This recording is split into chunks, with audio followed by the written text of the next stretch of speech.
RTC reservation కౌంటర్లో జరుగుతున్న అవినీతిపై ఫిర్యాదు చేసినందుకు ఆర్టీసీ అధికారులు వేధింపులు చేశారని, అందుకే తాను చేసిన ఫిర్యాదును ఉపసంహరించుకున్నట్లు ఆర్టీసీ డ్రైవర్ పిఎల్ రాజ్ తెలిపారు.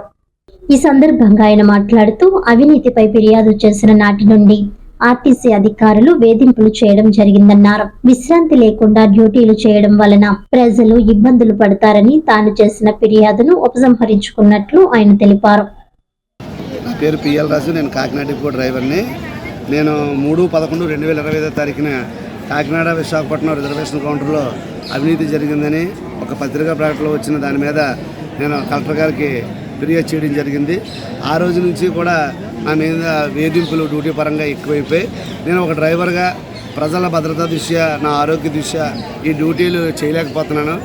నేను అధికారులు తెలియజేసినప్పటికీ కూడా ఎప్పుడైతే ఈ సమస్యలను కలెక్టర్ ఆఫీస్కి ఇచ్చానో ఆ రోజు నుంచి వేధింపులు మొదలయ్యాయి. కాబట్టి నేను ఇంక ఏమీ చేయలేక, మరి ఈ వేధింపులు నేను తట్టుకోలేక నేను కలెక్టర్ గారికి మరి మెమోరాండం ద్వారాగా నా ఫిర్యాదును ఉపసంహరించడానికి తెలియజేయడం జరిగింది.